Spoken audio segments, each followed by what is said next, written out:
آپ اکیلے اپنی چارپائی پہ بستر کے اندر منہ دے کے بھی درد سے کہیں گے نا معاف کر دے تو وہ تو مہربانی بڑا ہے۔ میرے نبی پاک صلی اللہ علیہ وسلم مثال دیتے ہیں، فرمایا ایک آدمی صحرا میں جا رہا، صحابہ سے حضور خطاب کر رہے ہیں، فرمایا ایک آدمی صحرا میں جا رہا تھا، اس نے اپنی اونٹنی پہ کھانا پانی پیسے ہر چیز رکھی ہوئی تھی، صحرا تھا بہت بڑا، درمیان صحرا کے گیا تو تھوڑا سا سستانے کے لیے آرام کرنے کے لیے اونٹنی سے نیچے اترا۔ اب اس نے اونٹنی کی لگام اونٹنی کی نکیل اپنے سرہانے کے نیچے رکھی، ہاتھ کے ساتھ پکڑی اور سو گیا۔ تھوڑی ہی دیر کے بعد جب اس کی آنکھ کھلی تو دیکھا اونٹنی غائب ہے۔ صحرا میں وہ پیدل نہ آگے جا سکتا ہے نہ پیچھے جا سکتا ہے، نہ دائیں نہ بائیں، کھانے کو روٹی نہیں، پینے کو پانی کا قطرہ نہیں، تھوڑا ادھر بھاگا ادھر بھاگا، تھک گیا۔ کریم محبوب فرماتے ہیں وہ پوری طرح نڈھال ہو گیا اور مایوس ہو گیا، معاذ اللہ، مایوس ہو کے دوبارہ اسی جگہ آ کے لیٹ گیا جہاں پہلے لیٹا تھا، انتظار کرنے لگا کہ اب موت ہی آئے گی، آخری وقت ہے، اب نہ میں پیدل یہ صحرا کراس کر سکتا ہوں، نہ پیچھے جا سکتا ہوں، نہ کھانا ہے نہ پانی ہے، سوائے موت کے کوئی سہارا نہیں۔ حضور فرماتے ہیں وہ رستے میں دوبارہ لیٹ گیا، اچانک اس نے رخ بدلا تو اونٹنی سامنے کھڑی تھی۔ حضور نے صحابہ سے پوچھا بتاؤ نا اسے بھلا کتنی کو خوشی ہوگی؟ یا رسول اللہ جی سے نئی زندگی مل گئی ہے۔ آپ دیکھیں نا سارے ڈاکٹروں نے کہہ دیا کہ اس کے تو گردے معدہ جگر ہر چیز ختم ہے، گھر لے جاؤ خدمت کرو، ہر طرف پریشانی ہے۔ وہ بندہ بھی سمجھ گیا ہے کہ آخری وقت آ گیا، کل جاؤں پرسوں جاؤں، تیاری ہو گئی، سب لوگ آ گئے، باہر والے بھی آ گئے، یہ ماحول ایک عجیب رنگ اختیار کر گیا۔ اچانک ایک ڈاکٹر نے آ کے کہا نہیں نہیں غلطی لگ گئی تھی۔ مجھے بتائیے انداز کیا ہوتا ہے؟ بغیر دوائی کے بندہ اٹھ کے کھڑا نہیں ہو جاتا، او میں تو بچ گیا ہوں۔ نبی پاک صلی اللہ علیہ وسلم فرمانے لگے اس کی اونٹنی مل گئی، بتاؤ بھلا اسے کتنی خوشی ہوگی؟ یا رسول اللہ وہ تو دوبارہ دنیا میں آ گیا۔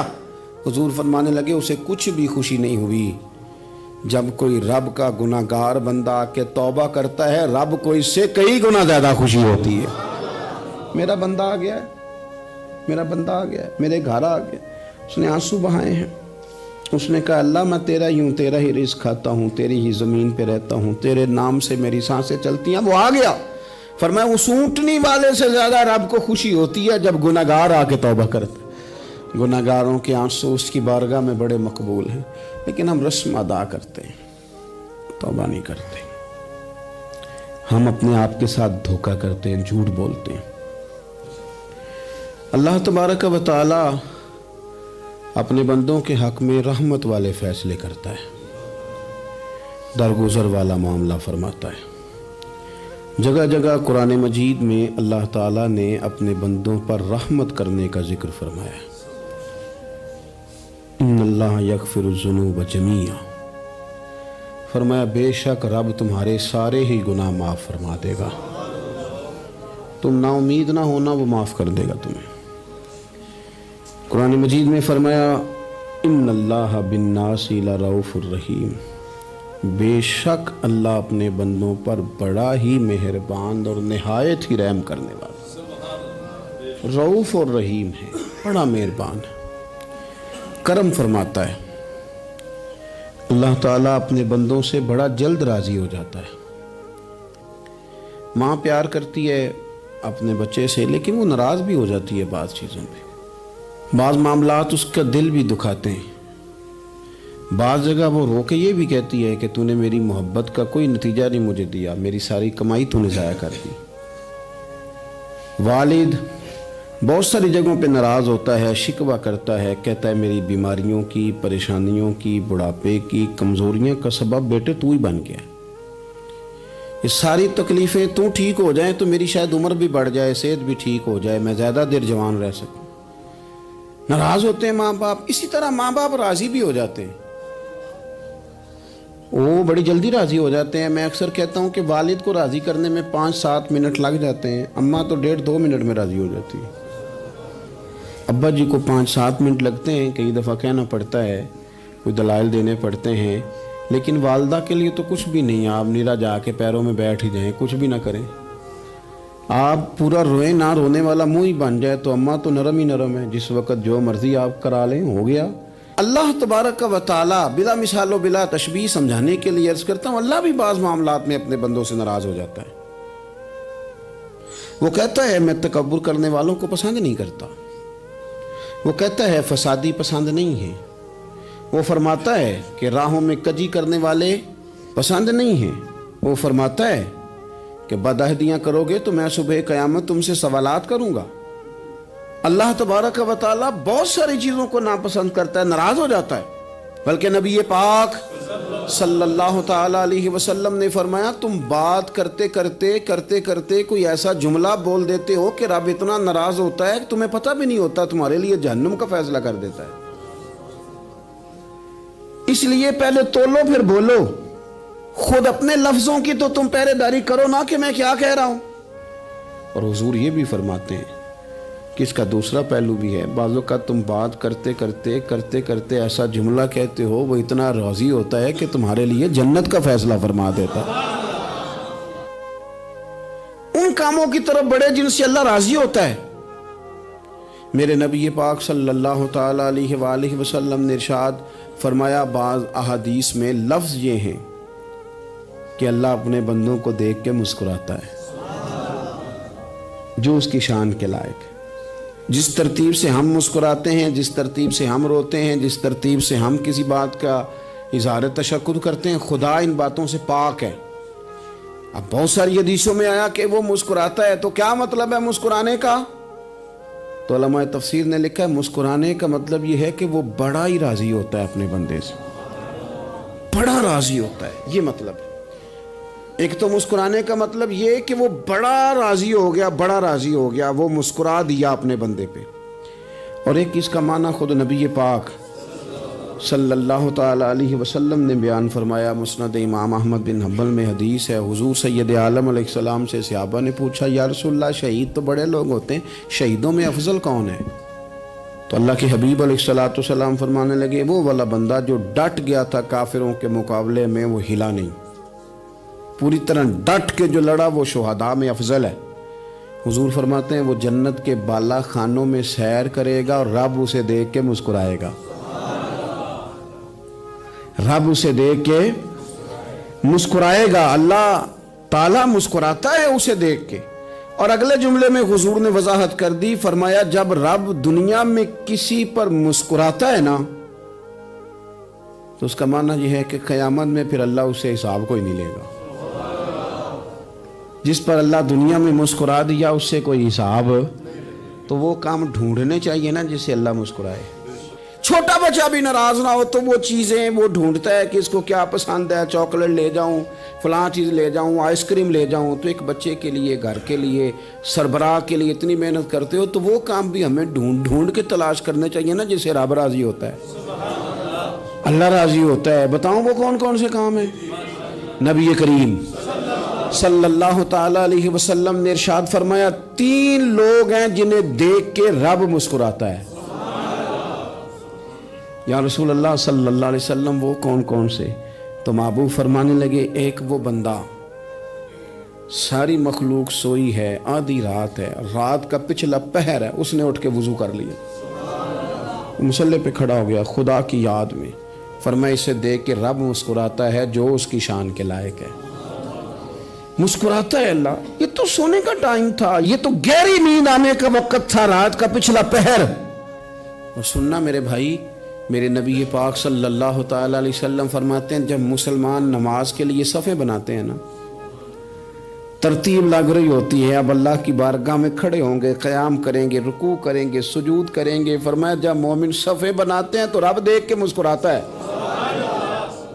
مسکراتا ہے۔ کمال ہو گئے عروج بندگی کا، جب بندے کو دیکھ کے رب مسکرائے، خدا بندے سے خود پوچھے بتا تیری رضا کیا ہے، مسکراتا ہے۔ اور میرے نبی پاک علیہ السلام فرماتے ہیں جب مجاہد جہاد کے لیے صفیں سیدھی کرتے ہیں، آج تو یہ رب کے نام پہ مرنے ہی آ گئے، یہ صفوں میں کھڑے ہوں گے، ترتیب سے لڑیں گے، ترتیب سے گلا کاٹیں گے کافروں کا یا شہادت لیں گے۔ فرمایا جب جہاد کے لوگ صفیں بناتے ہیں تو رب انہیں دیکھ کے مسکراتا ہے، کتنے نصیبوں والا وہ بندہ ہے جسے دیکھ کے مسکرا دیا. او یار کبھی تیرا بیٹا تیرے سامنے مسکرائے نا چھوٹا تو تیرا دل باغ باغ ہو جاتا ہے. تیری ماں بیمار کسی ایک دن صحیح طرح ہنس پڑے تو طبیعت خوش ہو جاتی. مجھے بتاؤ نا جس کا رب بھی اسے دیکھ کے ہنس پڑے جو اس کی شان کے لائق ہے. کیا اس بندے کے نصیبیں ہیں, کیا اس کے مقدر ہیں.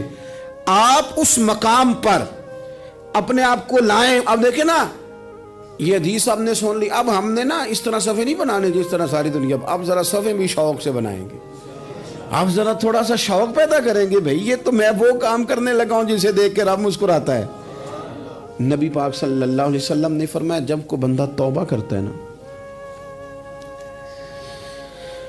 ہم توبہ کا رٹا لگاتے ہیں, یا اللہ میری توبہ یا اللہ. اور توبہ کا تو مطلب یہ ہے کہ پچھلے گناہوں سے پکی توبہ, آج کے بعد یہ غلطی نہ کرنے کا پکا وعدہ.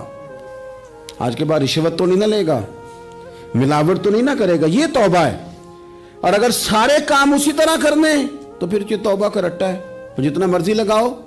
حضرت علی بن ربیعہ رضی اللہ تعالیٰ عنہ فرماتے ہیں میں مولا علی کے ساتھ تھا, مقام حرا کی طرف جا رہے تھے. حضرت علی نے ہاتھ اٹھا کے دعا مانگی ہماری تعلیم کے لیے, ورنہ حضرت علی ہم صحابہ کو محفوظ عن الخطا تو مانتے ہیں نا. ہاتھ اٹھا کے کہا اے اللہ ہمارے گناہ بخش دے, تیرے علاوہ کوئی معاف کرنے والا نہیں. اور پھر حضرت علی آسمان کی طرف دیکھا اور دیکھ کے نا حضرت علی بن ربیعہ کو تو مسکرائے. حضرت علی بن ربیعہ کہنے لگے حضور مسکرائے کیوں ہو؟ فرمانے لگے ایک دن میں حضور کے ساتھ اسی طرح آیا تھا, اسی طرح حضور نے دعا فرمائی تھی ہماری تعلیم کے لیے, اور پھر حضور مجھے دیکھ کے مسکرائے تھے اور فرمایا جب کوئی بندہ رب کی بارگاہ میں اس طرح استغفار کرتا ہے تو رب مسکراتا ہے اور مسکرا کے فرماتا دیکھ لو میرے بندوں کو پتا ہے کہ میرے علاوہ معاف کرنے والا کوئی نہیں. انہیں پتا ہے, تم اس کی بارگاہ میں رجوع تو لاؤ, آؤ تو صحیح دو آنسو لے کر. اقبال کہتے ہیں کہ موتی سمجھ کے شان کریمی نے چن لیا, قطرے دو گرے میرے ار کے انفال کے. دو میں نے آنسو بہائے تھے تو اس کے کرم نے تو موتی سمجھ کے چن لیے. سنو نا حضور اس استغفار کو اللہ کو یار رات کو توبہ کر کے سونا چاہیے ہمیں. کچھ غلطیاں ہم کرنا نہیں چاہتے پر ہم سے ہو جاتی ہیں, کچھ دل ہم توڑنا نہیں چاہتے پر وہ ٹوٹ جاتے ہیں, ہماری مجبوری ہوتی ہے ٹوٹ جاتے ہیں. رات کو اس کی بارگاہ میں ہاتھ باندھ کے کشکول طلب دراز کر کے خوب استغفار پڑھنا چاہیے کہ مالک بندے ہیں نا کیا کریں, خدا را خیال کریں, دنیا روٹتی ہے تو روٹ جائے, رب رسول ناراض نہ ہونے پائیں, اس کا خیال کریں. حضور فرماتے ہیں وہ مسکراتا ہے, اسے خوشی ہوتی ہے جب کوئی اس کا بندہ اس کی طرف رجوع کرتا ہے. میرے عزیزو رسول پاک صلی اللہ تعالی علیہ وسلم نے ان لوگوں کے تذکرے کیے جنہیں دیکھ کے رب مسکراتا ہے. نبی پاک صاحب الاخلاق صلی اللہ تعالی علیہ وسلم فرماتے ہیں, مسند امام احمد بن حنبل دیکھیے, فرمایا رب اس وقت بڑا ہی مسکرائے گا جب قاتل بھی جنت میں جائے گا, مقتول بھی جنت میں جائے گا. یا رسول اللہ مقتول تو گیا, یہ قاتل کیسے چلا گیا؟ حضور فرماتے ہیں جائے گا, اور جائے گا اور رب مسکرائے گا جو اس کی شان کے لائق ہے. یا رسول اللہ کس طرح؟ تو نبی پاک صلی اللہ علیہ وسلم فرمانے لگے اس نے ایک مومن کو قتل کیا تھا, وہ شہید ہو کے جنت میں چلا گیا. اب اللہ نے بعد میں اسے توبہ کی توفیق دے دی. پہلے اس نے کلمہ پڑھا, پھر یہ میدان میں اترا, کافروں سے لڑا, یہ شہید ہوا, رب نے اسے بھی جنت دے دی. قاتل بھی جنت میں, مقتول بھی جنت میں. اور بات اتنی انوکھی ہے کہ رب دیکھ کے مسکرا رہا ہے جو اس کی شان کے لائق ہے. ہم جلدی میں ہیں, ہم انتظار نہیں کر رہے کہ شاید توبہ کر جائے, ہم انتظار نہیں کر رہے. لیکن میرے عزیز اتنی جلدی نہ کریں. سوچوں کا صاف ہونا, ذہنوں کا پاک ہونا اور لوگوں کے بارے میں گمان کا اچھا ہونا. آپ کسی نفسیات کے ڈاکٹر کے پاس چلے جائیں, اسے کہیں ٹینشن بڑی ہے, میں ان کے مضامین پڑھتا رہتا ہوں, وہ سب سے پہلا سبق آپ کو یہ پڑھائیں گے کہ اچھا سوچا کریں. اچھا سوچنے سے بندہ تندرست رہتا ہے. کس سے بندہ تندرست رہتا ہے؟ ہیں جی واقعی رسول کائنات سرور دو عالم صلی اللہ تعالی علیہ وسلم فرماتے ہیں کہ اللہ مسکراتا ہے. سنو, نبی پاک صلی اللہ علیہ وسلم کے پاس مہمان آ گیا, بخاری مسلم ہے.